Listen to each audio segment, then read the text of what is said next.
Hi, this is Commissioner Carol Myers, Chair of the Legislative Review Committee, and we are meeting today on Thursday, November 2nd in 2023 in City Hall. And we are ready to go for today's meeting. Can I have a motion to approve the minutes from Thursday, October 5th? So moved. Second. All in favor? Aye. Great. I do not think there's any public input because there's no one from the public. We just have many staff visitors here today.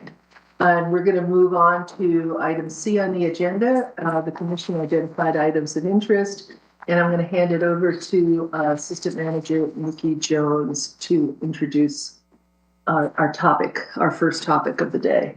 Thank you, Commissioner Myers. And at the last meeting, we had a very robust conversation related to invasive plants and trees. And one thing that we wanted to make sure we came back to this group about was our own definition that would be consistent with the Code of Ordinances. So we've got a presentation for you that will kind of talk a little bit about a proposed definition.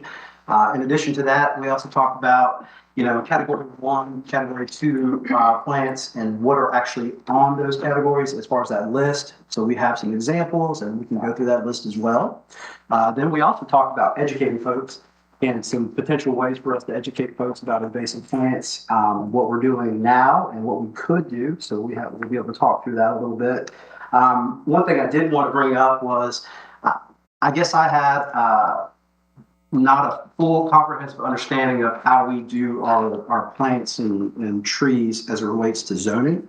So Director Griffin is here as well, and he might be able to speak to that if you have questions, because we don't have this plant and tree list for new developments. We actually only have a tree list, but Director Griffin is here to speak to that if you want to speak to that as well. But what I'll do now is turn it over to the dream team, Sherry, Stephanie, and Mike's not here, to talk more about the definitions and then some examples of invasive plants on Category 1 and 2. And we may be even going deeper than that, but I'll leave it to Stephanie and Sherry. So with that, Sherry. Great. So I think I'm going to kick us off. So if you want to start the presentation, I'm going to just have the first slide. So hold on. Sorry. I'm going to make sure the public can see it as well. There we go. Thank you very much. So staff and I met to discuss possible definitions, and so this is very much a team effort. Particularly, Stephanie found a really excellent journal article that was designed to try to come up with terminology related to invasives and native plants and non-natives, because it can be very confusing. There's all these different terms like exotics out there that don't necessarily give the public a lot of understanding of what we mean. And so this top sentence is actually taken from that study as their recommended definition of an invasive plant. Now, to be clear, this is not the same definition that the EPPC, the Exotic Pest Plant Council, uses, but it's a very similar concept. So the idea is an invasive plant means a species that is A, non-native to a specific geographic region, which for us is the Piedmont. B, was introduced by humans either intentionally or unintentionally. And C, does or can cause environmental harm, economic harm, or harm to humans. And that last part is so important because it speaks to why the government should be involved in this. And that section is pretty much universal in all of the different definitions, that this is a recognized component of what makes a plant invasive that does cause this harm. Now, we could have stopped there, but we felt that it was important to add some further clarity. So this next section is modeled off of what Brookhaven's ordinance used, the first sentence of it is. And that's to make it very clear that if someone wants to know what an invasive plant is, because obviously there's a lot of different plants that would meet that first definition, or maybe not obviously, but there's the EPPC has this invasive plant list, which goes through Category 1, Category 1 alert, Category 2, Category 3, and Category 4. And I don't think there's anything after Category 4. So we chose, particularly with staff's guidance, to focus on Category 1 alerts, and Category 2 plants, accepting turf grass, because I think we all recognize the challenge of Bermuda grass. for the purpose of this definition, because those categories are the ones that have the most demonstrable harm to the environment or the most potential to cause harm. Categories 3s and 4s I guess the evidence is of a lesser concern at this moment. And then one of the things that we talked about in staff is that we fully anticipate that list to be updated in the very near future because it's quite old. So there certainly are things that are on that category 3 list or even category 4 that we know are problems locally. And so that leads us to the next sentence. So to back up, the second sentence there that has the link is just to make it really clear to citizens that if they want to know what's an invasive, they go to this list and they check those categories, which can be updated, as appropriate in the future. The next sentences, last two, are an addition that we didn't find per se in other ordinances. Not this exact language, but Doraville, for instance, is one that has their own invasive plant list. They do not link to the EPPC. And so Doraville actually includes some of the plants like the Bradford pear that isn't in that higher level category, but they know are serious problems for them locally. And so Stephanie did an amazing job, which we'll see later in the presentation, of going through and looking at all of those invasives that are actually in Athens-Clarke County that are known to be problems on our public lands. And so we pulled out a number of those that aren't quite on that category 1 through 2 list yet, but are serious problems here, and that we would request that the Mayor and Commission specifically designate them also as invasive plants for the purposes of our ordinance. So that is the Bradford pear, Chinese elm, perlament, leatherleaf mahonia, and winter creeper are the main ones. Now there could be others, we could have further conversations with staff, but those are ones that immediately jumped out as worthy of inclusion. Does that make sense? Mm-hmm. Okay, turn over to Stephanie. And Stephanie, real quick, I should have said this at the very beginning, if I could remind everyone that what we're trying to do is examine the modifications in the code of ordinance related to invasive plants. But so, part of looking at the code of ordinances, one of the biggest things we wanted to do was create a common definition. And I appreciate Sherry for leading us off with that. And as a reminder, in the first meeting, I noted there were 2 separate issues. Issue 1 would be public nuisance related, and then the issue 2 would be new developments and invasive plants associated with new developments. And right now we're kind of blending the two, but ultimately I still think it's probably issue 1 and issue 2 that we'll probably have to tackle. But sorry. And actually, can I chime onto that really quickly? I did highlight some other ordinances that are in our code already that we would need to change, or at least I would advise that we change if we adopt a definition like this. So just to flag them, section 3-5-9, we talk about ornamental plants. I think we'd want to explicitly exclude invasives from the definition of ornamental plants. We also have a definition of weeds that's outdated and includes some natives, or at least one native. So that's something that we would change. And there's some other definitions like undesirable vegetation that needs a rehaul in either case. So those are the kind of things that we would change if the LRC gives us the go ahead to go make those changes, and we could bring that back to you in the future. So you don't have control. You want to go ahead and click. So basically what I've done is just looked at, given the list of category 1 species and the definition of what a category 1 is. So a non-native plant that is a serious problem in Georgia natural areas by extensively invading native plant families and displacing native species. And so that's important to recognize that. So states across, especially in the Southeast, so these category 1, 2s, 3s on invasive plant lists. These are this is a well-known nomenclature for how to rank your invasive species and their detriment to the environment. And they are very dependent on how easily that species is to spread without human help, and also how much harm it does to the natural systems. So there may be something that will do a lot of harm, but it doesn't actually spread. And there may be things that are not native, but they don't spread and they just kind of stay where they are. So we don't consider those. So these definitions give you a little bit more understanding of kind of the differentiation between category 1s, 1 alerts, and 2s, and so forth. So what you'll see in these lists are the list of category 1 species as it stands right now through the Georgia Exotic Pest Plant Council, which will be undergoing a name change to Invasive Species Council. soon if they haven't already officially changed it, but that will be changing.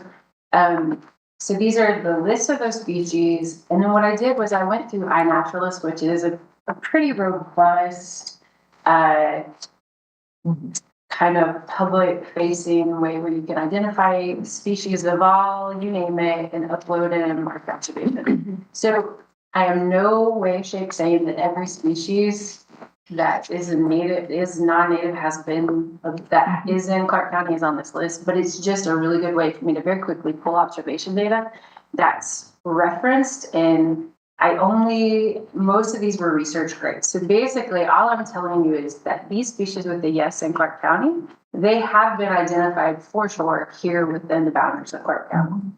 And so you'll see on the list, the light blue, the blue ones, I just put those are aquatic.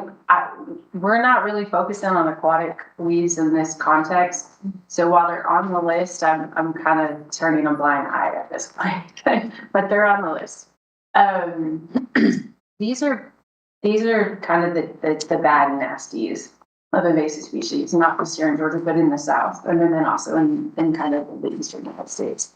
So those are category ones. We can go on to, so then what I was asked to do is kind of pull out just a few examples. And so what I did was pull out some of our main ones for each of these categories that we deal with. Everybody knows kudzu, of course, the vine that ate the sow. It is a problem, as you all know, here in Clarke County. We spend a considerable amount of time and money treating it on both our natural areas, and then I'm sure that you and your neighbors have treated it in your homes, in your yards, you name it. So I don't know that we've spent a whole lot of time on that one. Sorry. The next one would be another one that's on the category one list, is Japanese stillgrass. And this one may be less, you may not be as familiar with this.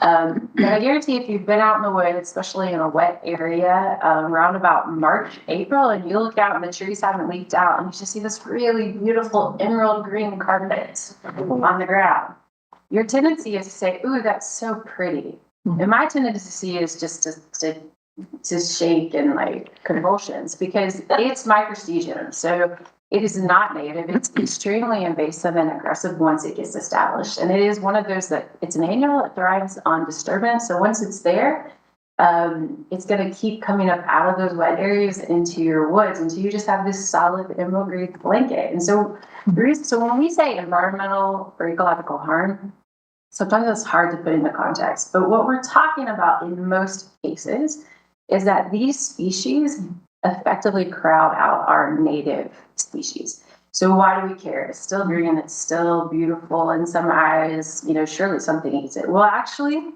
not a lot. So deer don't really eat microstegium, and you would think we have plenty of deer. So if they ate this, we wouldn't have a problem with this, right? So it has a lot of silica in it, which is why they don't eat it. It's not palatable to them. It shades out, nothing else very few plants once it's established can compete with it. So that means we're losing biodiversity. It also means it's an annual. And it's very easily to pull up. So if you get disturbance, it just perpetuates that disturbance and loss of soil and erosion. Animals, our native wildlife can't move through, like our typical habitat is bunch grass with lots of space in between. That is not the case with microstegium. It can be a tangled mess underneath that. So that just further explains what we mean by environmental harm. So the next, and then another one I picked out because this is another classic issue here in our area, and that's autumn olive, or Elaeagnus umbellata. And this is when you're driving around in fall and in winter after the leaves are all off and you look out and that thick, dense shrub layer that you're seeing in your woods, that's not natural to our region. Those are either going to be autumn olive or Chinese privet.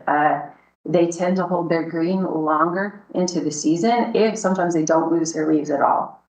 And so a lot of these category one species, not only do they crowd out natives, but they also have soil. They also have tendencies. They change soil compost. So they collect nitrogen.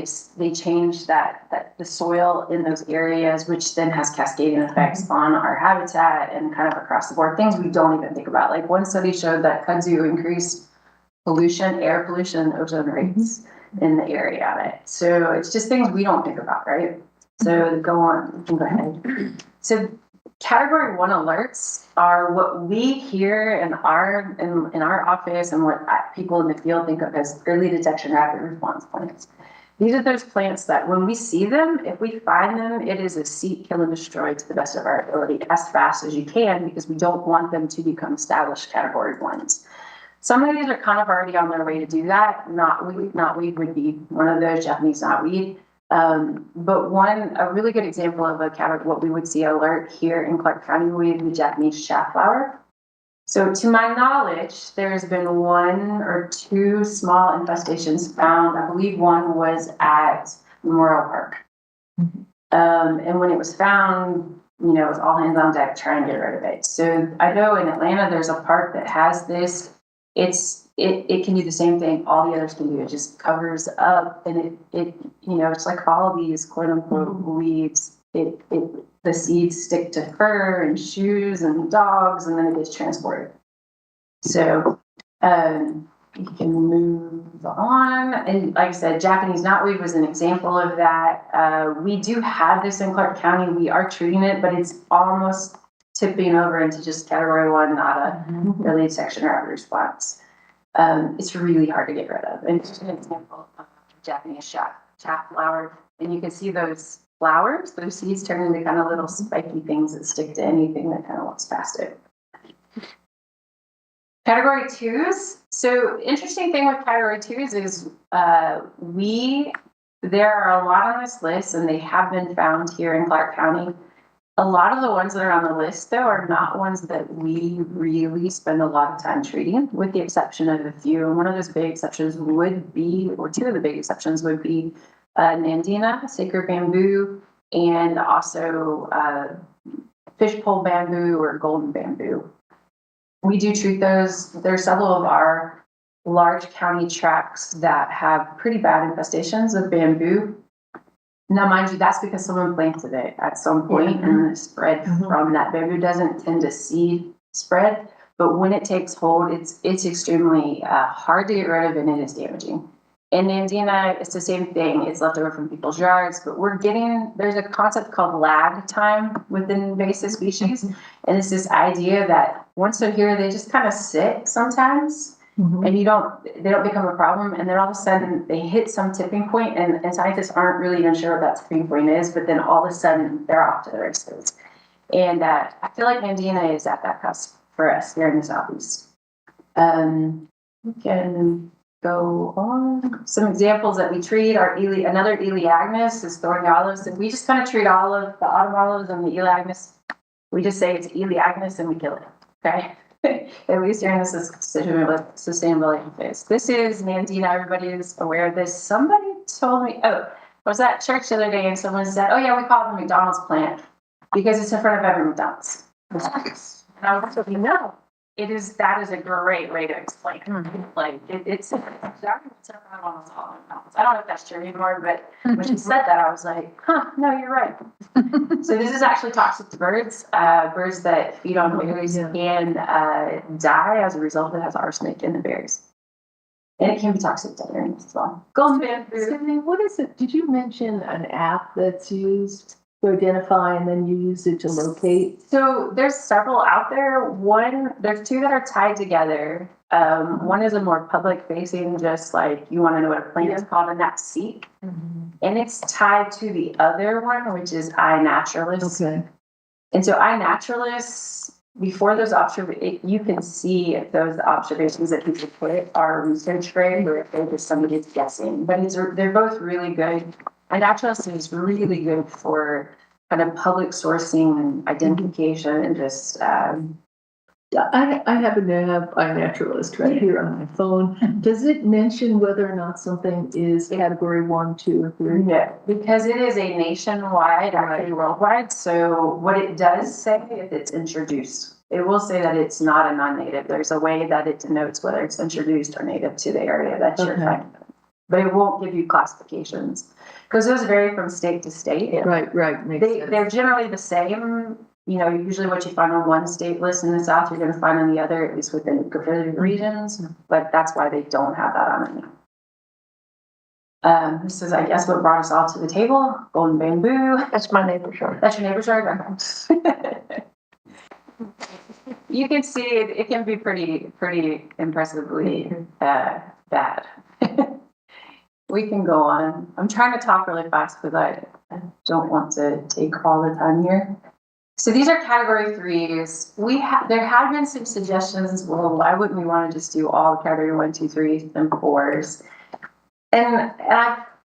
So we went to 1 and 2s because Sherry already kind of explained this. The list is going to be is in the process of being updated, and I do know for a fact that a lot of these 3s, especially ones that I put in red, those are ones that we treat, and you'll see there's more. We treat a lot of category 3s like they're category 1s and 2s, and I fully expect a lot of those to be bumped up in the rankings. And in other states in our region, they are already in like category 2s or category 1s. Some of them are, and some of them are just like I said with me and Dina, they're just hitting that.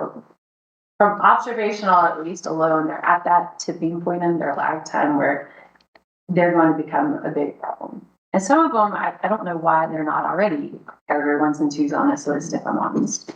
Like Bradford pears should be on every category 1 list in the whole eastern United States. So don't really, but I will say, I know why that's not the case for the Georgia list is because it is a northern issue that is moving south.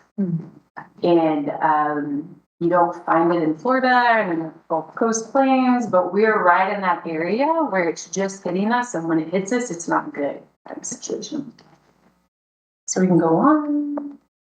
These are 3 of our category 3s that we cringe at, and that's category pear, Bradford pear. The best time to identify those are when they bloom in the spring, and you better mark them when they're blooming because they are one species that blends in. A lot of our non-natives, you look at them and you go, you just don't belong here. Category pears can blend in, and so we tend to, even if we don't treat them when they're flowering because it's not a good time to treat, we will tag and mark them because we can identify them. Come back later. Leatherleaf Mahonia is one of those that's been in people's landscapes for years and years, but it's just now starting to really become an issue outside of houses. And monkey grass, I know everybody loves their blooms. I'm so surprised to see that on there. This plant, so I will say this about monkey grass, it definitely takes being placed somewhere, but once it's placed somewhere, it's hot. If you've ever tried to dig that up and get rid of it, you know exactly why it's such a pain. It spreads by rhizomes and they're hard to dig up, and any little piece that you don't get just creates a brand new plant and it's off to the races. It'll be there next year. Bigger and better. And the year after, and the year after, and the year after. And what makes the leather leaf, it's non-native, Right. but what's its invasive characteristic? It is starting to slowly spread and take off in our woods. It's extremely hard to get rid of once it's there because of its very deep and very hard taproot. It's also a species that flowers in the winter or really early spring. And then fruit. So I know there's some people will be like, oh, but that's great for pollinators in that time, but it's not a good source of, it's just not good. It's one that's kind of on that upswing. Like this is something that I think people have had for decades, and it's like a traditional plant. Like my grandmother had one of those. And what we're seeing is that there's just enough out there that I feel like we're on that cusp of all of a sudden we're going to start to see it spread more, and it's really hard to get rid of. Yeah, the deer don't eat it either, so they're just, it's the only thing in my front yard. Not at all. It's Not a lot of, I mean, it's evergreen, which what we find is one of the qualities of a lot of our invasive species that get it, because they're evergreen, right? We like green and all. I think that this is where I think Ovita had brought it up in our last meeting. The educational component is, it's like, Absolutely. I didn't mean to be helping this situation, you know, it's like, but when you learn, Yes. just like the red berries, I can't dig up all those shrubs, but I sure do clip the berries off, you know? But, you know, it's the educational component that can come out of here, I think can be embraced. Yeah, this is not invasive species aren't a crime of intent. it's very much of ignorance and of us and of human curiosity and always wanting something pretty and different, right? That's why these species end up on shores that they never were in before. So we can go on. This is a really long list of category 4s. A lot of these we know we have and we treat and we see, but we just, they're not that big of a deal. Some of them are sleepers. I think they'll become a big deal. And if we are really, really looking, they would be a big deal, like foxtails, those grasses. We just don't know. And then all of a sudden when you start looking for them, they're everywhere. But this is why we were recommending 1s and 2s and not necessarily 3s and 4s. Just because, but there are a few of these we do treat. The hollies, the reason behind the Chinese and Japanese hollies, it's not necessarily that they personally spread. So hollies are not very, hybridize a lot and easily. Let's say they're promiscuous. And so the actual damage there is that you can over time start to see you're actually changing your native species because they're hybridizing with these non-natives. So we move on. So we were asked to kind of look at the Athens-Clarke County tree list, species list, which it is a tree list, trees and shrubs, mostly trees, and kind of make sure that we weren't putting some species that were being recommended for planting kind of on the chopping block with this 1 and 2. So in looking at it, these are the 3 species that were ranked on categories that were also on our tree list. And this is the level of use that's on the tree. Some of this caught me off guard. The Brad prepares to conserve, and then Princess Tree also is listed as conserve. Sawtooth oak is a non-native oak that was planted for wildlife beneficial purposes for a long time, and you can still buy it. It's a prodigious oak mass producer, so people plant it because they want to increase the deer and turkey populations. But it does spread and it can be invasive, but not to the extent. That's why it's a 4. Would I ever plant it? No. Would I kill it? Yes. I don't know if that's the best way to. That's how but so I put in red. So it's recommendations that the sustainability office would make when that tree list is updated and looked at. And I do know that in talking with Mateo, I haven't spoke with Wick, but I know in speaking with Mateo, he wants to update that tree list and has kind of started the process of thinking through updating some of that. And some of those changes would be these exactly. He's 100% behind. And we kind of looked at it like, wait, what is this? And then there's some other changes that he wants to make to the tree list. So I mentioned that just to say that we're not working in a vacuum. We do have open lines of communication, and that there wasn't anything in just talking with Mateo, there wasn't anything that he was like, no, why would you do that? It was very much like, oh, in agreement. But then he has some other things that he would like to kind of see and looking at that. And I don't know if this is a good time. Yeah, so, Stephanie, first, I guess it's good news that there was only 3 on the list. That contradicts. Yeah. No, that's great news, right? Like, there's a lot of non-natives on the list, but that I'm not against non-native plants. We're not against them. We just are against those that have shown propensity to then become problems in the future, right? And at the last meeting, we said we look at this list just to ensure that we were not, perpetuating any planting of non-native species. But I spoke with Brad, and Brad, do you have anything to add here, or is there something that we need to be cognizant of as we're kind of thinking about all these things? I don't think there is necessarily with the tree list, because we talked to Teo too. They do want to. That list has been updated since it was originally adopted 16, 17 years ago. What conserve, my understanding means is that if you've got some freestanding Brad repairs on your property and you don't intend to cut them down as part of development, you can count them towards your conserved canopy. If they were listed, if many of them are, as being strictly a no plant, then you wouldn't get credit for them either if they were. I don't think we've got anything that requires you to remove them physically from the property, but you just don't get credit for them. This to me, because we already have a tree ordinance and we already have an arborist and they do those reviews and they are required to submittals, modifications to the tree ordinance and the tree list, like we're talking about, I don't think is a big deal. I think to go into the next level of landscape and ornamental plantings, that's a much bigger deal in terms of changing submittal requirements of developers. The vast majority of developments at the time they submit plans to us, they're required to do the tree plan.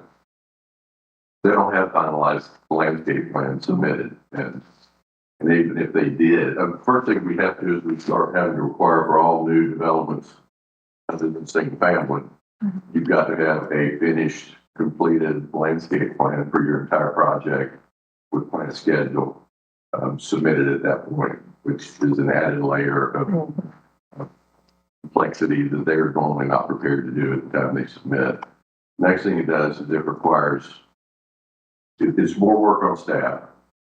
But the biggest thing, I mean, a landscape plan going to have a plant schedule included with it, so it's a matter of going down the list and seeing if anything is on there.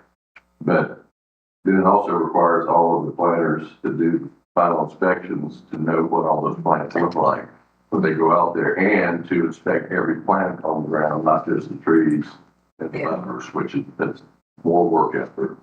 And when you look at the level 1 and level 2 list, honestly, very few of those plants are ever used in the commercial industry. I mean, to impose it for, nobody uses LEA. Most nurseries, they don't sell it. You know, I guess maybe in some places you can find Chinese printed Spireo was on the list. Spireo gets sold. You know, Mandina certainly, but you know, to take it to that level of additional work for 3 or 4 plants to be planted, I'm not sure is a great trade-off. But the tree stuff we have no issue with at all. Is it additional work if so I agree completely with you. And looking at the list, there's very few on those 1 and 2s, which is why we kept it to 1 and 2s. At least their suggestion was that are actively being bought and sold now. There are a few. So in my mind, is it not just, yes, they would have to like be able to check for those, but they would just, it's also an education piece up front saying like, this doesn't, you don't even consider planted use. And it's only 3 or 4 that really would ever kind of probably fall into that consideration anyway. So does it create, because it would have to go, would that necessitate them having a full planned out planting if they just knew like you just can't plant these, so they just wouldn't put it in the planting schemes to begin with?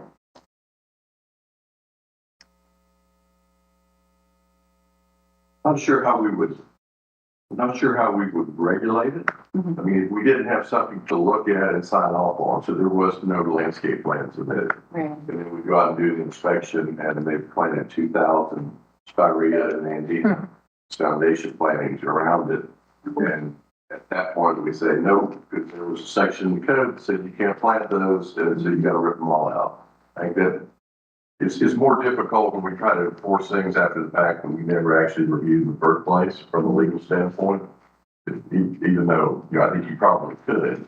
But the other thing in my mind that I question a little bit with regulating those, and it was that way in some of the example ordinances, is billboards to on-site signs with changeable copy.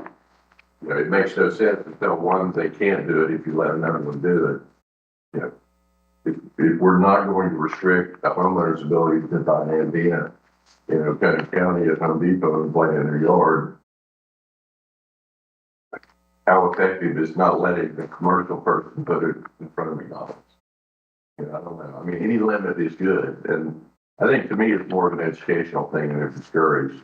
And I do think it's much more enforceable. We could add language in the sections, because there are some areas within the zoning ordinance where you are required to do ornamental planting, buffers, hedges along parking lots, those types of things. We could include a list at that point for those areas that we as a government are requiring you to plant these things, you can't plant these types. Once it goes beyond that, for the rest of it, for those 3 or 4, I don't. Oh, I was just to say, in the educational part, is there a place in the process, and would it have an effect or not, but in terms of education, to give out a one-pager, like here's you're putting in your tree thing, hey, by the way, here's some education on these other things. Does that have any valid purpose, or would that just be a wasted piece of paper? I mean, to me, that works way better and it's much more effective as a public relations informational piece to homeowners and to residents. You know, the corporate development group that's doing the multifamily project that's coming out of Texas is probably highly unlikely to look at that and say, okay, well, we don't need to plant these here because, you know, they're going to put out bids to landscape contracting companies, and then if they have change orders. Right. But we do have some locally owned developers, like there's a couple of people like on the east side now putting developments in that are not these big national groups. Would it help to give them? I don't think there's anything at all wrong with encouraging them not to plant. Okay. Ask you to, but the big step is between that and when we go out at the end of the project. Right. And tell them, you gotta rip out all these plants and put in something else because they mentioned in the code that you shouldn't plant. Right, is it possible to have something to put up plans upon approval, or so they would be signed at a notice to proceed or pre-construction meeting that the contractor acknowledges this code, section of code, like an acknowledgement block with a signature required? And I know not every project would require our department approval in a pre-construction meeting and a permit, but from just a, standalone, it doesn't include other departments, it would be something on maybe the tree planting plan or landscape plan, just a. I think part of it, we could, and you're right. That would take away some of the obligation to the developer at the point where we're trying to get, they don't have final landscape plans, but they're acknowledging that they're not to use these types of plans. It still requires us, when we go into inspection, to inspect every plan. You think about that inspection out at the Trinitas project on Lexington and given its size, and you gotta walk around every building and look at everything they put in the ground, not just the trees, and know how to identify. Now, the list is, we're right, it's a very short list now. That list gets expanded and it includes Japanese and Chinese holly in it. You've wiped out 80% of what people use as foundation plantings on these commercial projects as a plant. Well, Brian, you mentioned that, we could add something, well, I thought I heard you say add it into the ordinance, species that we would not allow. I would add it in the areas where we are requiring you to put plants in the ground. You cannot use the following. Yeah. And I think that would be a short list. Obviously bamboo, nobody's going to plant bamboo for their parking lot screen. It would be bamboo, maybe Nandina, Elaeagnus. I don't see it being a really long list of plants that could not be used to satisfy requirements that are currently in the ordinance. So if we all agreed, LRC agreed to this, and ultimately Mayor and Commission agreed to this, we would just put that short list of plants in the ordinance, and that would signal to the developers that you can't plant this, right? Is that? Yeah. Okay.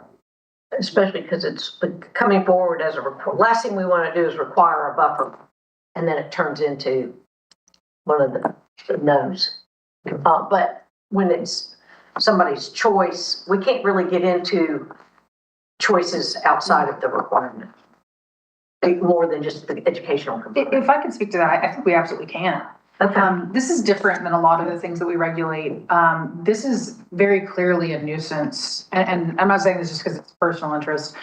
I think this is unique in the sense that this is both something that can be done as a nuisance abatement, but also as an ordinance violation because of the severe harms to the ecosystem, to water, to wildlife, to climate change, like all of these things that are impacted by this.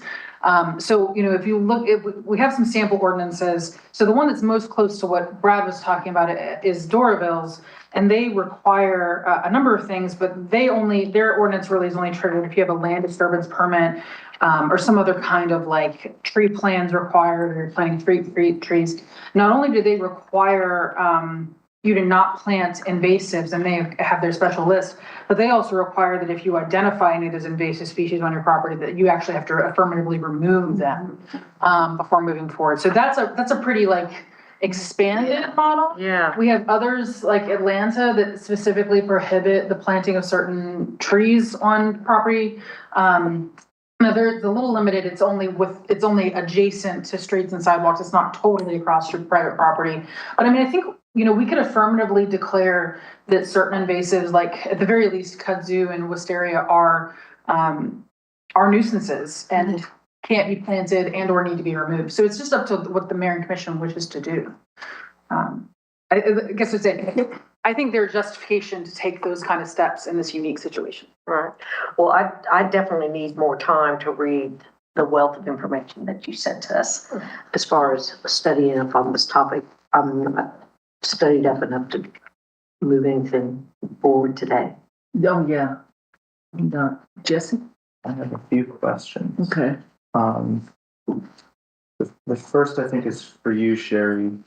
So do we, or could we, meaningfully distinguish in our code between someone intentionally planting a species on their property versus just having it there, not as part of new development, but just I went out to Kofer's and or Home Depot, wherever, and I bought a bunch of plants. Yeah, so great question. I think there's two prongs to that. One of the things we talked about with staff is we would never suggest passing an ordinance that tells you affirmatively, you need to go remove invasives on your property, whether you planted them or not, both because it's sort of retroactive, but also because we know that, like I have challenges on my own property, like even motivated people who really want to get rid of invasives can have trouble with that. Yeah. So that's issue number one. But the second issue is I think it isn't really important to actually not engage in the concept of did you plant it or was it there already? So the bamboo ordinance from Fairfax, Virginia that I sent you actually explicitly defines what a bamboo owner is. And I'll try to, I can pull it up. So it says a bamboo owner means any owner who permits running bamboo to grow or remain on the owner's property, even if the bamboo has spread from an adjoining property or was planted by someone else. And I think that's important because it's sort of similar to animals. Like you may not have intentionally adopted or bought this cat, but you allowed the cat to come onto your property, you've been feeding it, that cat is yours now, right? And sort of the same thing, like you didn't take, and so actually the definition goes on and says, an owner on whose property running bamboo has spread is not considered a bamboo owner as long as that owner, on discovering the spreading bamboo, initiates and diligently pursues its removal, including through private legal remedies. So there may be ways to kind of give a little cover to those folks. I'm just trying to understand, how's that different from requiring them to remove something retroactively? So this ordinance is specifically about allowing it to spread onto someone else's property. So what it's saying is if you allowed bamboo to spread onto your property, whether you intended to or not, and it's now there and now it spreads onto someone else, you've got to do something about it. But you can maintain bamboo if you want, as long as it's on your property. Would a code enforcement officer understand if someone allowed them to spread bamboo on their property? So I think the idea would be once bamboo has gone onto an adjacent property owner, like once it's crossed the property line, moving forward from the ordinance that's passed, then that original owner, whether they intended to let it spread or not, would be responsible for removing it from the other owner's property. The tricky question, and we'd honestly probably have to have a judge decide it for us because I really don't know how it would come out, is if after this ordinance, take the example in 5 points, the lady who already has bamboo and says, it's still encroaching on my yard. I think probably the correct legal answer is, I'm sorry, it's on it's on your property now. There's nothing we can do about it. If you clear it all off your property and then it comes back on, then we can do something about it. Because So that's- currently that person is a bamboo owner. According to Fairfax, Virginia. Even though they didn't wish for that to happen, and then they would have to turn into a non-bamboo owner Right, to then have something enforceable yeah, about it returning without their right. deliberate approach. I think that's the most reasonable interpretation a court can make. Thank you. I just Mr. want, will have more questions. yeah, I just wanted to run that through my head out loud. Thank you. So I'm just trying to understand myself, so. I appreciate you doing that as well, Commissioner Wright. It seems easier to be able to point at a property line when you've got a rhizome plant like bamboo, but I mean, we're also talking about plants that are like toxic to birds, right? Or plants that birds can eat and then poop somewhere else, and that's how, and so, I guess what's puzzling to me is why there's no meaningful way to have an ordinance that would say you can't deliberately plant something on your property. I think we could. That's Atlanta. Without Atlanta's. being a new okay, we can. But Yeah. we don't do that. I mean, who's to say if it'll be challenged or not? There's always levels of risk, and so if it were to be challenged, and I don't want to get into that too deeply, I think the question would be basically, does the government have the right to tell you, private property owner, what you can do? The government does that in a lot of different situations, and because I think this can be tied to a pretty serious public health or environmental risk, then maybe we win that in court. I don't know, but it certainly is riskier to tell private property owners what they can't do than, for instance, developers who require permits. So if we imagine that that's a law that we decide to pursue on the books, and then some neighbor sees their neighbor planting a bunch of this stuff, right? Yep. I mean, does that become a matter of code enforcement, or is that actually like a police report where someone's saying like, I know that they purchased it, I've got pictures of them planting it, whatever kind of nosy neighbor stuff they do? Yeah, it could be one of two things actually. And I was just talking to John about this, my colleague. I think it could certainly go through the code enforcement route, just like animal control or leaving junk on your property. Right. And we have some precedents for that. We make people clear up debris left by homeless encampments on their property that they had no say in creating. So it's sort of a similar concept to the birds argument. But then secondly, there's also this nuisance abatement route where we could say, certain species are so bad that they are a public nuisance, and we could even proceed in the same way that we go towards dilapidated houses and have them torn down and put liens on the property. I'm not saying that we should do that, but theoretically, if we had the funds and interest, we could have the government go on and abate invasive plants, and that's actually in Atlantis, I believe. Yes, Atlanta. Okay, so I think that's enough for me to just at least understand what to consider moving forward. Can I follow up with a question here before you go to your next one? I thought when I was reading through those ordinances, you shared that in terms of the point that Commissioner Hull made up about intentional planting, that single family, like individual owners were exempt from that. That's Doorvilles. But was there another example where they weren't? Atlanta's does not exempt single family. Okay, but they have a shorter list, don't they? Oh yeah, and it's a stranger list. Right. It's poison ivy, poison sumac, Lombardy poplar, and silver maple, and then nuisance plants. I'm just using my own property. I happen to have an invasive species expert at my home yesterday. Nice. And basically he pointed out that every other bush that I had was an invasive species. Sorry. So, but I didn't plant them. But in this, what Commissioner Hu was suggesting, or if one went that way, we could legally make something that would make it a problem if I knowingly planted something. But you theoretically could, but nobody is suggesting that. okay. We're only asking people not plant in the future. Well, that's what I mean, in the future. Oh, okay. In the future. Yeah, that's the thing that I'm future. wondering. Is it meaningful for us to have some kind of ordinance that just you know, makes clear that we don't want people planting this stuff, but then also has some kind of reasonable way to follow up on it without Yeah. being terribly But punitive. we have rules about, I have a septic tank as well. We have rules about septic tanks. I don't have anyone checking really on my septic tank situation. I hear that's. Board of Health. Yeah, until it's a problem. Yeah, that's. But in those rare instances where you have two neighbors fighting and one of them deliberately plants a bunch of bamboo, Yeah, there's like an option there to be like, actually, this is the Absolutely. best thing to do instead of like, it's very much honestly like the feral cat fight, because that is always two angry neighbors. Yeah. The one feeding the feral cats and the one who doesn't want them. And yeah, those come to us and we deal with them and we tell the person to deal with the feral cats. Do we know that there's a million other people here who have feral cats? Absolutely. Yeah. But we can't, address them, but as they come to us, we do.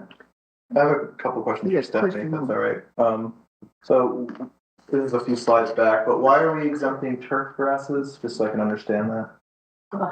Because they're like impossible to stop from spreading, or?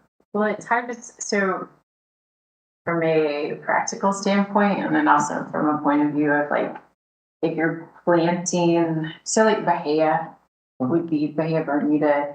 So are they a invasive species? Yes, they will spread into natural areas, but the reason why we would exempt them is because I have a feeling that there might be a little bit of public outcry. If we said you can't have your lawn, your Bahia grass lawn or anything like that.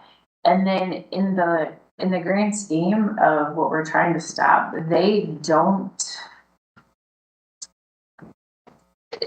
a Bahia seed head isn't going to cast seeds into a natural area that wasn't our, so when we have Bahia in a natural area, and the reason why it's considered an invasive, my guess, and based on my experience in Florida, is in old pastures that were cattle grazed and then are let fallow and then are purchased along with other conservation lands, and we're doing restoration.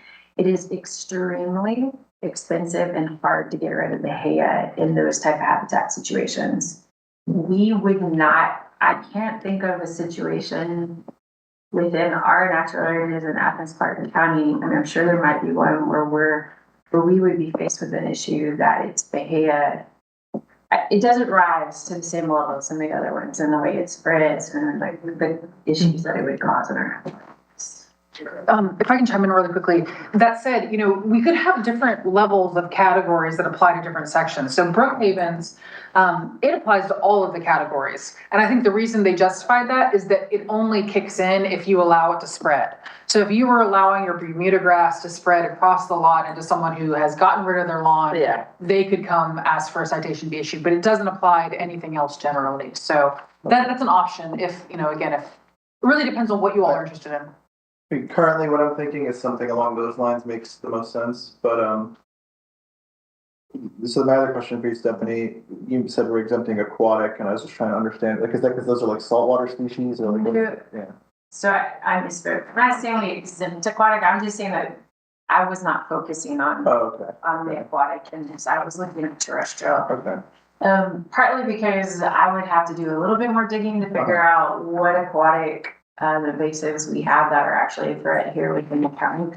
My guess is we don't have that many. And out here weed has been found in Clarke County, water type, and it did show up, and I'm sure it's somewhere in someone's pond. So is it safe to assume then that generally you're not worried about things like aquatic and turf grasses in terms of like this private property owner question, but in terms of new development, you wouldn't recommend that like someone include the invasive aquatic species as part of their stormwater retention pond, or that like they plant a bunch of Bermuda grasses around there? I would, so the aquatic plants, no, and what you'll find, a lot of the aquatic invasives are actually, they're a higher level of invasive, they're actually on federal noxious weed lists and things like that. So I think that kind of like goes above and beyond what we would be looking at anyways, like hydrilla and all those, because they're impediments to water. Then they get in. A lot of our aquatic invasives rise to the level of impediments to trade and commerce and economic level on the federal. So I don't know that we have the level of concern or the reason to, at least within the context of this discussion, for those to be And I just made them blue on the list because I didn't, A, for clarification that these were, if you saw, oh, it's not reported, or what is this? They are aquatic, A, they're not as readily reported, in this on iNaturalist unless you're doing a study on that. And we don't really have the habitats where they are large scale becoming like an invasive issue. Like we don't have the large lake habitats, wetland habitats that would lend themselves to those aquatic species that here within the area. So I guess my parting thought on this topic is I know we're probably going to move on, and I'm sure you'll have other questions. This kind of began with you, Nikki, describing this as like two categories, like new development and public nuisance. As this has gone on, I'm kind of thinking of it as like four categories. There's new development, new plantings, and then there's new development removal. Like, do we want to distinguish between what we require they remove versus what we just don't want them to plant? And then public nuisance would be the third. And then the fourth is kind of this question around, do we want to or not have something else around, whether it's akin to Fairfax or Atlanta or whatever, it's like, keeping people from planting stuff on their single family lots or whatever. And, I guess my thought right now of being able to, probably need more time to digest, is I would hope that at least for like new development, we would be as restrictive as possible on just like citing the whole list and being like, we want to, when we have the opportunity, we don't want people to plant this stuff on purpose. But then be a lot more maybe careful about what, if anything, we do for those other categories in terms of like removal, or if we want to have anything about single family lots, like what we want to add, if anything. Coach Earl, you mentioned new development removal. Can you talk a little bit more about that? Well, like Brad was talking about, when someone's going in and we require they plant stuff, there's also, it sounds like, certain trees that we require they remove, or that we could theoretically require they remove, that other communities require they remove, we don't. We don't. They don't get credit for it. They don't get credit, yeah. So I guess there's this question of, maybe it's actually a two-part question then. Like, which of these things count as credit towards conserved canopy, and what, if any, would we want them to remove while they're out there? Trees versus, my concern with the requirement for removal is, I think if I'm a developer and I'm doing a new subdivision on 200 acres, and the ordinance allows us to set aside 125 acres to develop on 75 as open space, I'm now responsible for ensuring that all of the invasives that are in that 125 acres of woods not only be removed, but maintained out for a while. And so more than likely, I'm not setting aside 125 acres of woods. I'm going to cut down as much as I can cut down. So I don't have to do that. If I can chime to that really quickly, I think they do make distinctions between undeveloped parts, and we certainly could talk about that. Okay. So I'm going to revise, and this is my last thought. It's actually, I guess, like 5 things in my mind then. New development, new plantings, new development, conserve canopy credit, new development removal, and then what we've already got a lot of, which is public nuisance. And then if we want to do something additional regarding the kind of individual person planting. Is there a carrot option where we give points or credit to those developers who are willing to do some removal or treatment on their conserved areas, their green space areas, to remove some of those really bad invasives? Like, sorry, I may be speaking out of turn, but I feel like that would be. So the question of Incentive. adding incentive might be another point there. Trade-off being what though? So if I remove an invasive plant, I get to reduce a canopy tree? That would be something to look at. I don't know. Just throwing that, it would be a really good incentive to help further the bigger picture. Canopy trees, parking lot trees, we have those in the code specifically for the urban heat island. Is that true? Yeah, I guess. I guess the only other concern I have with and all these are great ideas, but if a developer comes in and says, okay, I'm going to take that credit and I'm going to go in and remove the invasive species on these 100 acres and turn for getting X. Somebody's got to inspect those 100 acres at the end and ensure that it's all been removed. And I don't know who that is. We're not trained to do that. Okay, let's, it's 2:00 here and we have to go for neighborhood for the traffic management. Do you all staff have some direction to go with this for our next meeting? I don't think so. I think we're still in discussion mode. Right, well, that's what I mean, and whether. Give us time to read discussion. and get the full committee here so we can gauge a little bit better how it would launch, how something Right. would launch out. Yeah. I again have a lot of reading to do, as well as teasing out the differences between the trees and the other. And because you had your tree list levels and definitions, which I thought was good, but it's not necessarily work for the grasses. And so, and that, so. But I guess what I'm saying is you have enough that we can move our discussion or we'll focus it to continue the discussion for next time, Okay, right? so what we would do is start with education at our next meeting. Then we could jump to the cost of the invasive management, because we kind of created some work around that. Is there consensus amongst the three here to go with Commissioner Hoole's concept of new development, new plannings, new development removal versus credits, and then continue down the public nuisance route? Not really. I need to read information. I mean, I understand the chatting out loud about I guess different in my mind, ideas. I'm just thinking like to structure our conversation moving forward, do you want to delineate between? I think we're still in just open Right, discussion. and I think that you all, when you're presenting the information, if something makes a whole lot of sense to you all from this discussion to divide things up, organize, use what you can from this discussion. Right. And the fact that we're missing two members, we might be covering all this again. Right. Just to get everybody up on the same page. Hopefully they'll take some time to watch the meeting, but I guess I was just, I'm hoping we can maybe like structure the conversation moving Okay. forward to not have to have everybody do it all the time. Oh, yes, right. More from there. Thank you. Okay, thank you all on this. The invasives can leave. Thanks, Stephanie. Stephanie? Yeah. And let's get the neighborhood traffic management, we now have 27 minutes.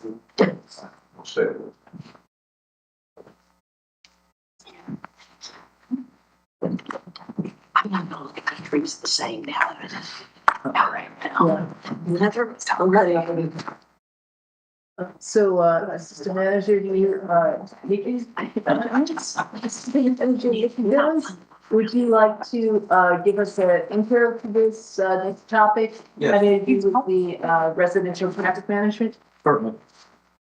Thank you. And the last time we spoke was in September related to this topic. And if I could quickly provide just an update on what we discussed at the last meeting, which is going to lead us into our conversation today. In the last meeting, we had two separate motions. There was a motion to rename this policy to make it more congruent to what the LRC thought this program, the purpose of this program really was. And that's really going from neighborhood traffic management program to the residential traffic management. So there was a motion and then there was unanimous consent. And I believe we had all members here at that time. And keep in mind, we've had this program policy in place since 1999. So everyone was talking about, the need for us to kind of revamp, update this policy. Additionally, there was a second motion to advance the data-driven and opt-out policy, and also include a separate request-based neighborhood component. So basically, we're talking about two separate policies. There was a motion, unanimous approval on that as well. What I would like to talk about a little bit today, if we do have some time, and Stephen's going to help us go over, some of the policy as it is with the changes. And he's going to probably start with the purpose. So we kind of talked about the purpose a little bit. We talked about, focusing on the improvement of pedestrian safety and reducing crashes in neighborhoods. So if, when Stephen starts talking about that, we can focus on the purpose and make sure that we're all on the same page, just to make sure staff's going in the right direction. Final thoughts here on the last meeting. really what we're talking about is a local government funded policy, which would be the data driven and opt out policy, versus a self funded policy, which is an opt in and request based. And that would come from the neighborhoods. Did I say that correctly? Okay.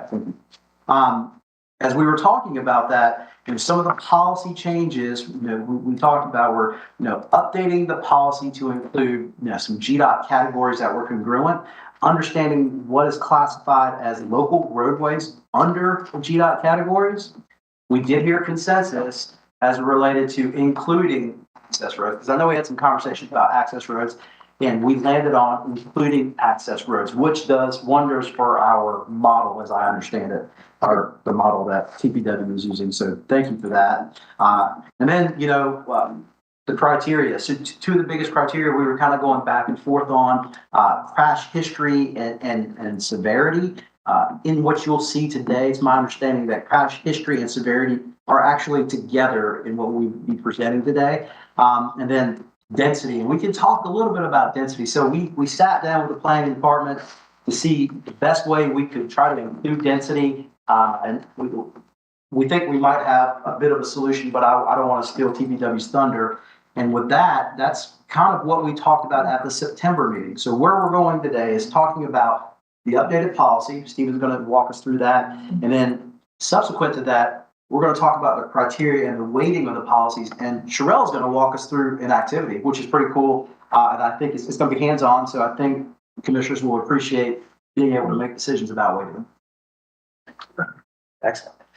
So make sure you have this in front of you. Begin with the updated policy, and really what I'm going to start with is just talking through the changes, and Nikki touched on the big points, but just kind of go line by line. So first, obviously, we've changed the name of the entire program. It is now the Residential Traffic Management Program instead of Neighborhood. As Nikki alluded, the program purpose, I just want y'all to read through it. This is how we explain it to people, how they know why we do this and why it's important. So if this resonates with you, great. If not, I think we can open the conversation either today or after you've had a chance to look at it to see if you want to change it. And Stephen, I'll be the one to mention, the word pleasant is very subjective. Maybe you all have a different word that you'd like to see there, or maybe take it out. I understand what we are trying to convey, but if y'all would consider that, appreciate it. We would appreciate it. If it helps, and again, we don't have to come up with an answer today, but for context, not only are we trying to help increase safety, but reducing cut through traffic in the neighborhood is important because it feels more to the residents. It's maybe more livable or usable, creates community space, something like that. So think of those ideas. If you want to change any of those words, maybe those are the ideas to think about. Okay, so we can come back to that. A lot of this is the same. As Nikki said, we have added in background part C, we have added in the GDOT roadway classifications. That's arterials, collectors, and local roads. Stephen, just clarification here. For us to know which things you've changed, we need to be making notes in our. We can make a grade. I'll make a copy. Okay. So grade changes are going to look really ugly, but I think that might be helpful to see after this. Yeah. Also, yeah, can we get all this stuff sent to us electronically? Yeah. So we have it. Yes. Yeah, thank you. So again, GDOT roadway classifications, we want to show what the three official classifications are. And then to speak about zoning districts, because this is going to be a zoning kind of contextual policy as well. And really the only other changes are down in starting in part V or 5, program procedure and overview. So you'll notice the program initiation has changed because we've removed all mention of the petition process. So this is now data driven instead of petition driven. And just explains how this program starts to be initialized on staff side of things and then prioritized as well. So that program initiation part A has changed a little bit to show that all streets start within this and then it filters down. Under part C, project prioritization, we get into the weights, and we'll come back to this part and I'll hand it over to Sherelle to kind of do the exercise with weighting prioritizations, but you'll see that those 5 categories or criteria are how we will weigh and prioritize streets. And we'll talk about adding some percentages to that a little bit later. I have a question. I got caught up in definitions. Sure. I'm not sure about C being renter, if that's, would it not be more appropriate to be the resident? Because the proof of rent is not necessarily an arrangement that somebody would have to be the resident. Resident instead of renter. I think that'd be fine. This, again, we didn't change that piece. That was, Okay. That was an original definition, but I think it echoes, maybe going back to Tim, I think it echoes the same idea, is that it would be it's the resident, not necessarily the owner, right? It's who lives there. So I think we used the term renter before, it's just a catch-all, but. But honestly, we could actually delete the, I don't know that we need any of those definitions in this policy because of. Right, well, the definition was there. Sure, so those were needed before when we talked about petition. So we could cut that from all A, B, and C from there. Well, that's food for thought if it's not relevant to them. if it's not relevant anymore, but the other part being, if it was, you had to prove that you were the person on the lease, but we're not getting into that kind of detail. Right. It is just relevant in terms of the opting out, Yes. because homeowners can opt out. But only the homeowner. Well, that's up to y'all. It would probably only be the homeowner because that's what it was before, but that's okay. Okay, so if we don't, okay, so we'll see how this progresses, because it might be that the only definition is needed is the homeowner, which is very self-explanatory, because it doesn't matter if they're the resident or owner, because, and I'm just, for me, mine's with the, whether it's speed humps or you know, the residential parking passes. It has to be, not the occupant, it has to be the owner. And in fact, in the opt-out policy, the word resident is used, so you need to define that. I see that in D2. So it would be owner.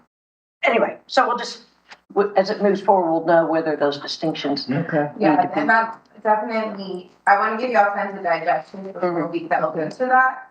But that is going to, I think this opt-out procedure is going to need a longer conversation on how, you know, read what we have and then see how you guys want that to work. It's definitely important. Okay. All right, sorry.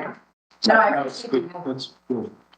And that's really where we were, is that section on neighborhood notification and opt-out procedure. So right now, the opt-out tries to mimic how we've done opt-ins before, but just the reversal. But again, it's going to need some further discussion just on who that's targeted towards. And then finally, evaluation phase, the only change near the bottom, it's going to move it from a 6-month follow-up study to a 1-year follow-up study, just to give more time for, you know, infrastructure changes to make a change. So those, we'll give you the ugly grayed out version as well to look at, but those are big changes with the new policy. And I do want to go back to criteria, and as y'all have discussed, trying to see different versions of what these weights would do to the, to the roads and which ones would rise to the top. Sherelle has an activity for us to kind of talk through and think through that as well. Yeah. Okay, so the first thing for you guys to look at is just this one. I tried to come up with 3 different weighting schemes and just show you what it would look like with different weights, what the top project would be. There's not a huge variation in, like, say, the top 10 projects. Where they land in that ranking maybe varies a little bit, but it's basically the same top 10. No matter how you mix the cookie, it's basically the same ones that rise to the top. But I wanted you guys to be able to look through that, and I'm going to pass out this activity. I was trying to think through, like, what's the best way to get you to kind of come to a consensus on weighting our priorities. So I kind of stole this from something planning does and they're doing in the transit plan. So basically we've got all of our buckets, sidewalk access, speed, crash severity, volume of cars, equity, and for Jesse, residential density. And so the idea is, these categories are slightly different from the last time we talked because I took your feedback. So volume, that's the same. It's just the number of cars over 25 miles per hour. Crash severity, before we had the number of crashes that occurred on the segment length. Now they're weighted by how severe they were. So it's a slightly more complicated calculation. You may in the future have to pay a consultant to do that calculation versus just the number of crashes.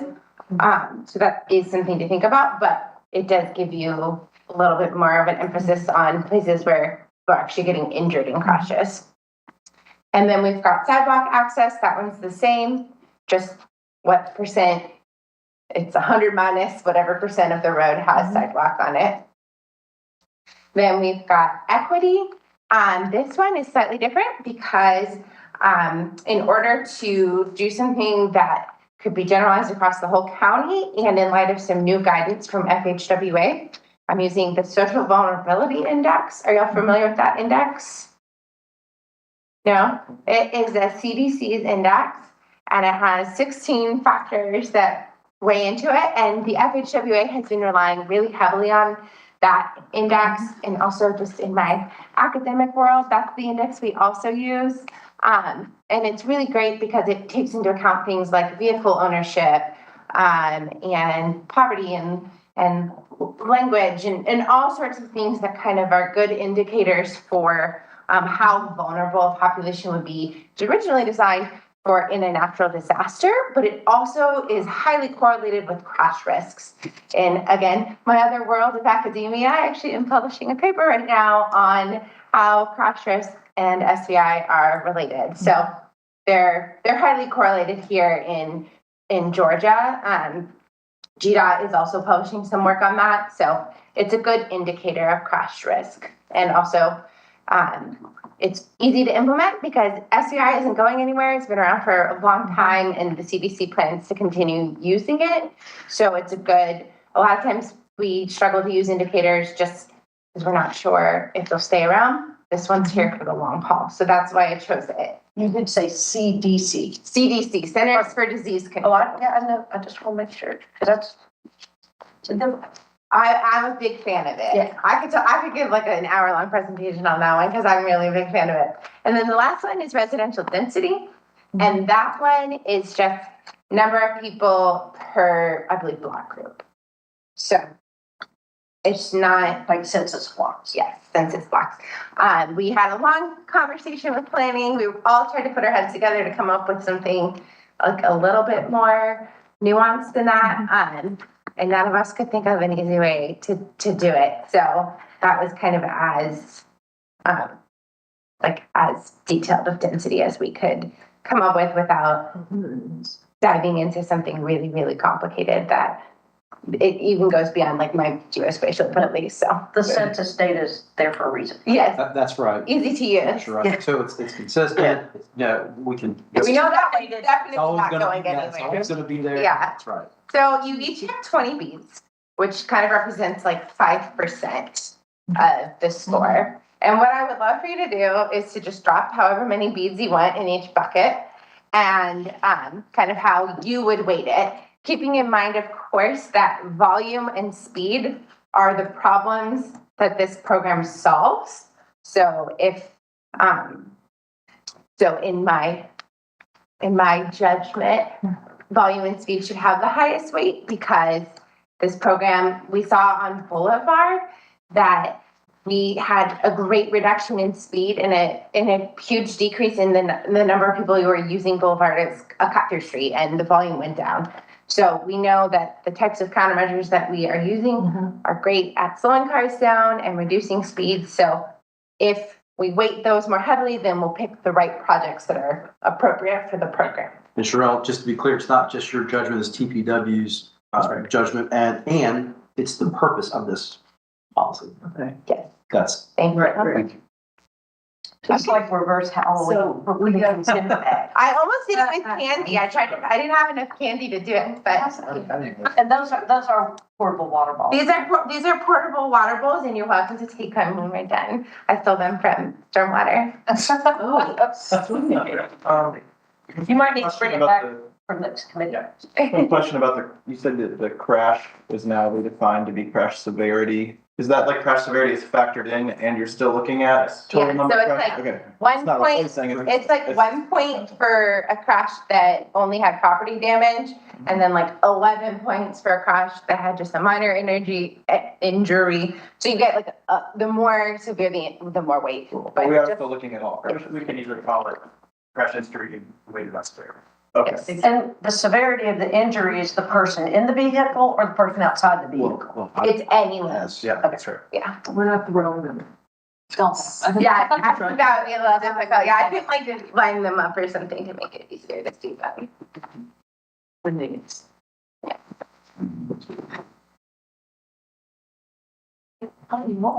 After You guys are just thinking about. Okay. Maybe. Everyone. Gets one. Average of 3 2. Ice cream tomorrow? Oh, yeah. Here, let me pull this up and then I'll. She had that. Yeah. For this little thing. You stay. No.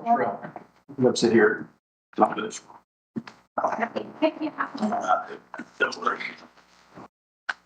This is more like lack of sidewalk access. Yeah, so like you get 100 if you have no sidewalks. You should be able to connect with this. Oh, okay. Oh, shoot. Steven, do you have your little thingy? Boop, HDMI. Copy an LRC first. Which, Activities? This is the first for everything. Where did I save it? Do it. Save it. I don't know how to sort it. I never made that.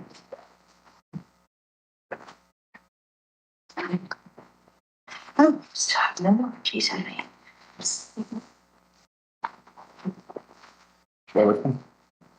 Sure. From USB then. Thanks, Sarah. Obviously.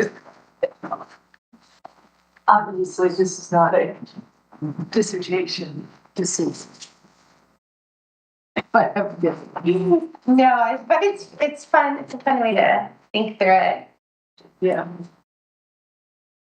Okay, never bet you, and I know you only have 5 minutes to count those up. Right. Yeah.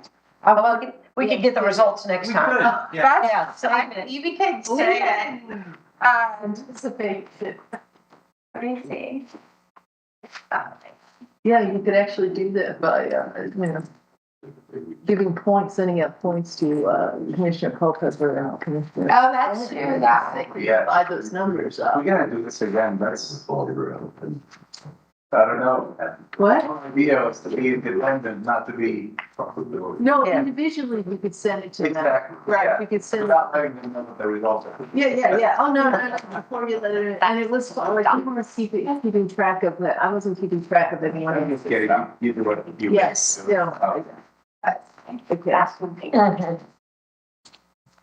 You wouldn't put that together. I know. I feel like I'll tell them when I say it to you. I could do like a game show on this, like, For my colleagues here, are we okay with going up to 10 minutes over? Sure. Okay. Yeah, that's all we have to leave, right? Okay. Okay, let's see. I think I'll have a very even split on this.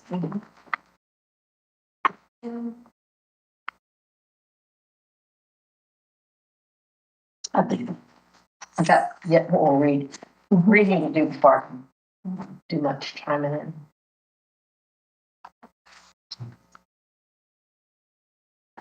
Plus the last minutes get me caught up on what we already did. 13 to Fresh Spirit. Okay, 13 for Fresh Spirit. Vicky, can we implement reading day for the ACC guy? Is that something we should do? There's a lot of reading to do. While those are being counted, can I just, drink on everything that I noticed? I don't know if this matters, maybe, any of y'all can speak to it, but the evaluation phase, where it says we'll do a follow-up study 1 year after implementation. Is that approximate where like y'all are gonna have discretion for if it's a bad time of year, exactly 1 year later to wait a month or do it a month early or something? We're not like mandating it has to happen. We're not setting in motion a policy then, right? Having them go out during the holidays or the middle of the dead summer. Yes. And that's implementation, that's implementation after the bump or whatever else is put in after construction is completed. No, okay. Once we do it. Yeah, you'll see this a lot more in all TPW stuff. We really want to show more of the analysis of what our programs are actually doing. They're actually. Right. Service. Right.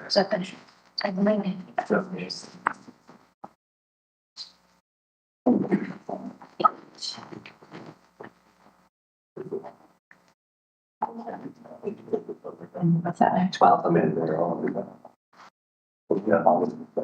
Okay, so now we go here.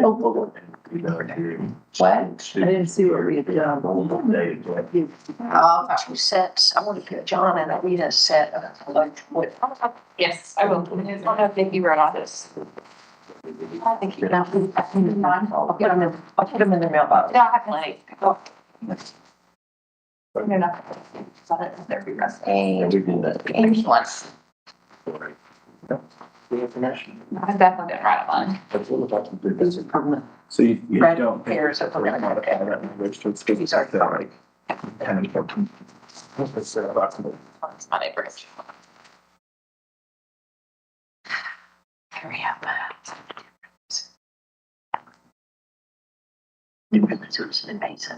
up. Should we discuss Pleasant while we're waiting? One is a 4 and one is a. Do you have any thoughts on Pleasant that you'd like to discuss? I'd have to think some more on Pleasant.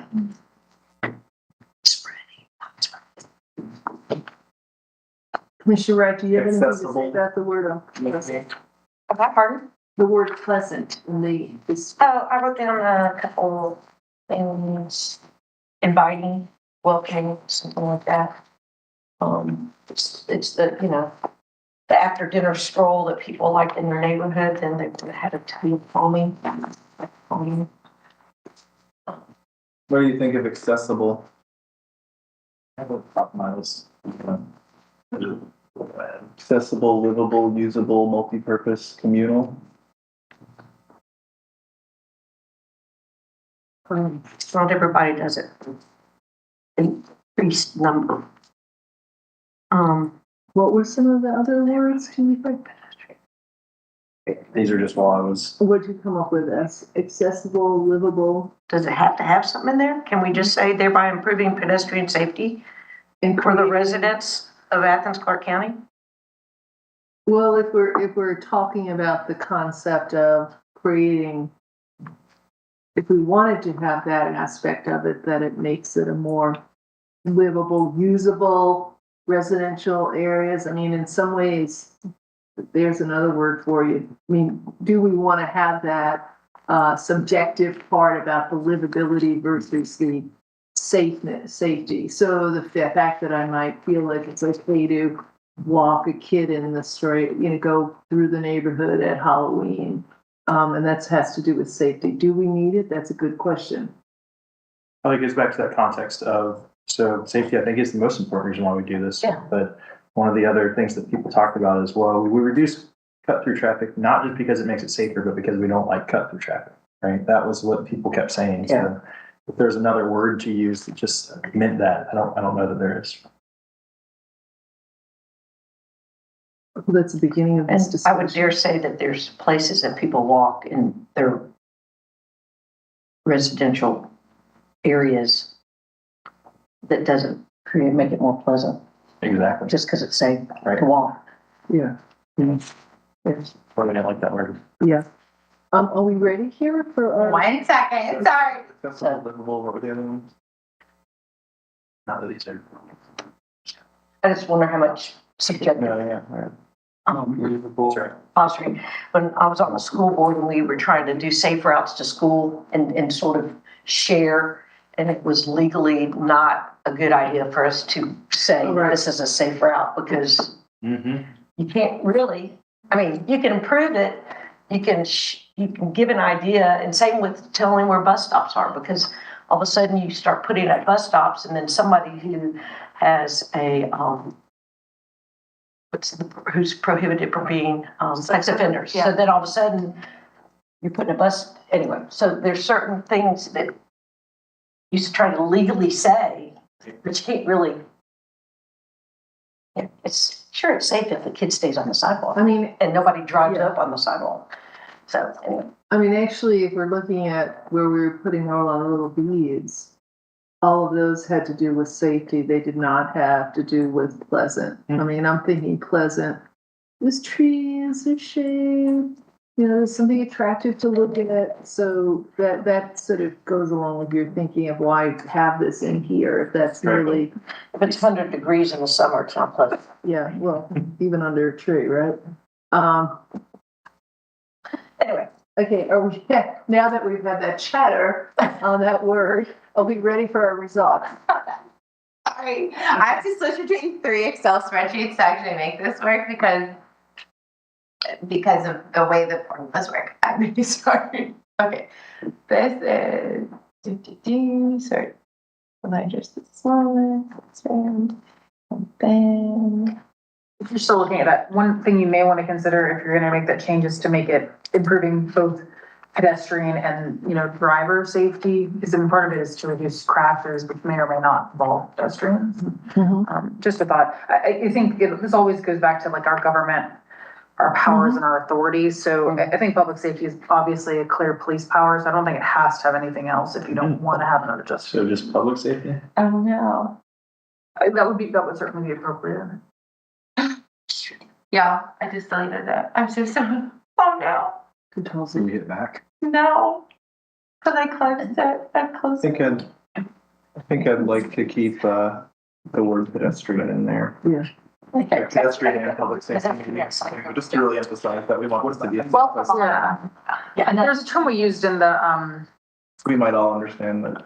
public but we do safety make is those that. two in the distinctions. non-motorized, Traffic, something about like pedestrians. traveling public. Oh my gosh. Do you know where While you're doing that, can we summarize? It was We're waiting for that's- this. Can we summarize where we are now in terms of our next meeting? Really, we're not voting on anything here. So what we would be looking at would be eventually, I guess we're doing this criteria because we're making a final decision on criteria, On the Right. data-driven. on the data-driven opt-in program. And I would say the criteria themselves will be within the policy. Will not necessarily be written into the policy. Right. We can discuss that, but in most cases, we don't write the actual percentages into the policy. It's written into a separate SOP document for staff. It still needs to be decided because we can't operationalize it without those, but, and y'all are welcome to counter that, but I just wanted to say that's usually how we do it, is we'll take those percentages and put them in a separate SOP on how to calculate it. Yeah, does this have the opt-in procedure, or are we going to create that separately? So we have Is that- we have a Oh, separate, right here. you got it. So the separate policy for the neighborhood funded voluntary. I don't remember what we titled it, but we have it written. Voluntary residential traffic management policy. So would I be correct in thinking perhaps we can switch the order of our topics? I thought about that That- earlier today, and I think we need to finish the data, as I understand it. Yeah, We need to finish the data-driven model first, because that's going to inform the request-based policy, as I Right. understand it. But these would be two different, policies that we could vote on separately as a committee and then as a commission. But in terms of next month, could we, I'm suggesting that we address the residential traffic calming first, if we're gonna give an hour to that. And that perhaps we will, remind ourselves as commissioners to come in with detailed adjustments, edits of this, so that we get to a place where we can either vote on something or be almost ready to vote with a clean copy at the next meeting. Absolutely. So the gray shaded, updated policy, can we have that out by the end of this week? So basically tomorrow? Tomorrow. Might have it out by Monday? Yeah. Okay. Early next week, we'll have that out to everyone, and we'll attach everything so you can have it all in one place.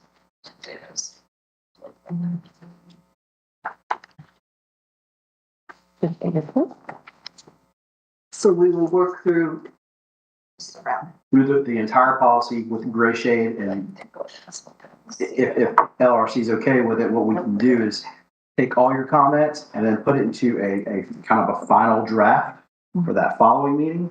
And if we can get the weights here, and that would be a next step for you all to come together on how we prioritize for the criteria. I think that's it. Right. I don't want to lose the topic of now that I have this invasive species in our head as well. So let's just split the emphasis for next month and cover this first. Then do 30 minutes. That makes sense. Thank you for that. Lovely to have on hand, but we don't need to even worry about this until we're done with the data-driven one. Right. Okay. Gorgeous, beautiful, amazing, wonderful. Jesse, are you okay with the density variable that we use? Yeah, I think I brought that up. The density. We both went in it? I honestly don't remember who. Christmas birthday. But either way. I'm glad that it's in there. You're fine with that? First Thursday. I appreciate, I defer to your Yeah. expertise on what the best way to. Yeah, and I don't know how the numbers came out. Yeah. It's a little high. Shrell, this is something we could also send out with a gray shaded, the results of this. We'll send out the results of this with the gray shaded model. This is a little test. We don't want the other people who get it to think that this is Yeah. Yeah, locked down. right. Y'all, I don't know why I thought I could just do this right in front of you, because clearly my brain stops functioning when I'm trying to do actual work in front of you. Well, the pressure is on with all this. That's fine. So Yeah. can we move to, is December 7th going to work for everybody? Being the first Yes, right before. Holiday parade day. Holiday parade. I might be a little late. I have a wonderful, something that should go under one. Oh yeah, December 7th on the calendar. Ready for it. Yeah. Let's try this. Unless, but. And then we're just at our first Downtown. Thursday of the month. Plus 13. Forget about the theme. Not 8. Since two of our colleagues are not here, Iris Berlin? There's one extra one in there. Not sure. so the email that Let's have attention here for so we don't have multiple conversations as we're finishing up. Says until the we teacher. adjourn. Yeah, so yes. since a couple of our colleagues aren't here, can the email that goes out perhaps include a link to the video of this meeting and a very brief, just like the asks for next meeting are to run through this policy with your suggested edits Yes. and to, so that And they to just kind of, it's review easy that. for them to pick it up and do what they need to do between now and December. Yes. Thank you. Move to adjourn. Second. All in favor? Aye. Aye. Meeting is adjourned. Thank you. Okay.